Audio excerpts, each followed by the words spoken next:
Hello everyone, this is Christine Sews a Lot. I'm Christine and this is Friday Sews. If you want to find other sewing vloggers, you can search the YouTube search bar for Friday Sews and be introduced to a fantastic community.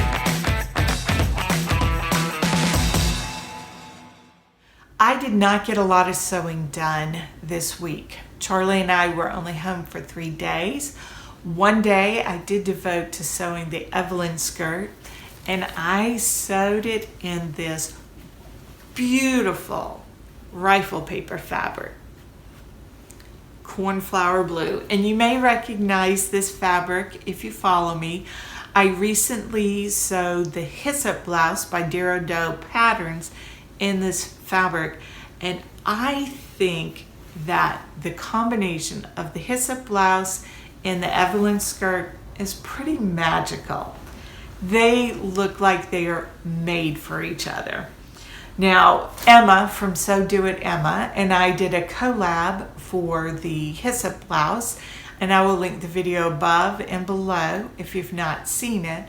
We had so much fun on that collab, and we both thought that the Hysope blouse and the Evelyn skirt would be a great combination. We decided to do another collaboration, and that will be coming soon. We haven't decided on the date to release yet, but we both are sewing up the Evelyn skirt. I have another collab coming in September. I am going to be collaborating with the sweet Michelle from Michelle Sews Again. I'm not going to tell you what we're sewing, but I'm going to give you a hint. It was inspired by Ruan of the Yorkshire Sew Girl. I'm just waiting for the pattern to come. I sent off several patterns to be printed at PDF Plotting, and they should be coming any day now. Including in that batch of patterns that I'm waiting for are a couple of patterns for dresses that I plan to sew up for Project Dress a Girl. This is a charitable project being run by Madi of Madi Sews. I'm going to link her channel below, and I'm also going to link some information about Dress a Girl Around the World, which is the group that Madi is partnering with and making these dresses.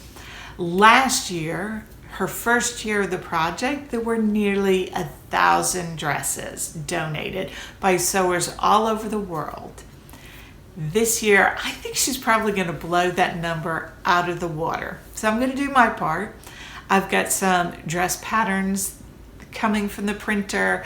They are Violette Field Thread patterns, and I've talked about them before. I love the aesthetic of Violette Field Thread, and I chose a couple of patterns that I already owned but hadn't printed yet that I thought I could either modify to not have a closure, or it already didn't have a closure. So by that I mean could close with a necktie around the neck or straps at the shoulders.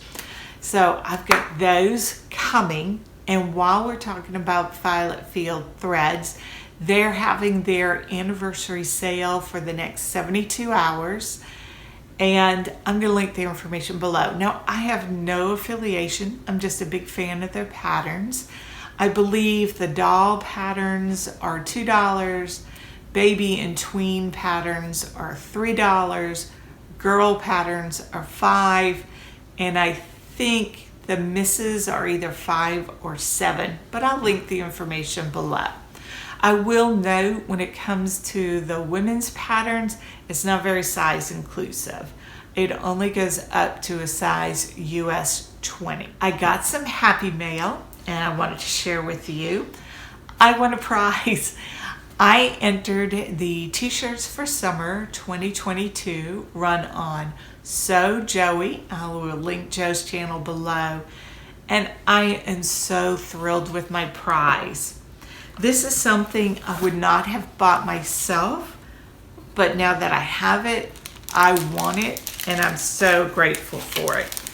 It is a kit for making an embroidered clock, and it comes with everything that you need for making this beautiful embroidered clock. So here's the fabric, and even without any stitching, isn't that beautiful? So everything included in the kit. There's the fabric. You've got your threads. You have a needle.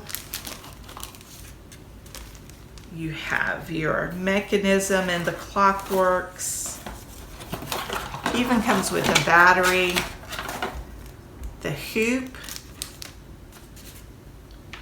and your instructions. I'm really looking forward to working on this clock, but I'm gonna take it slow. I've done loads of cross stitching, a ton of smocking, only a little bit of hand embroidery, and I really want to do this justice. So I'm gonna do some practicing, and I think I'm gonna save working on this project for winter time when it gets dark earlier, and it'll be a great couch project.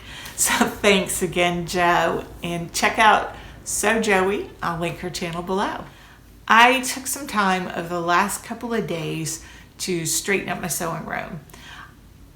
I assembled some of the accessories to the calyx units. I brought a couple of drawer inserts and doors, so I had to put those together, attach them to the calyx unit, and then lots of unpacking of boxes and moving things around.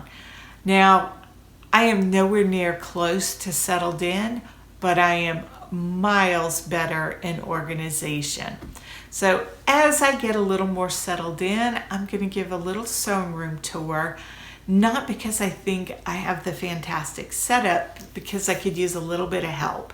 And I think y'all will be able to help me with some questions that I have on how I might organize my sewing room. I know I don't say thank you enough on my channel, but I really do appreciate all of you who have subscribed, who join, and especially those of you who join me in the chat below. I do appreciate it, and I thank you. I almost forgot to tell you what I'm wearing. Because I have plans to go and work in my sewing room, unpacking boxes, setting up and moving around, I'm dressed in very comfortable clothes. I'm wearing my Helen's Closet Yanta overalls, and I did not iron my straps. I knew you wouldn't mind. I knew you would want me to get on with my day and not take the time to iron the straps. And I'm also pairing it with my Hey June handmade Union Street tee. Love both of these patterns. Thank you for joining me. Until next time, I hope you have a joyful week and that you find the good in all things, especially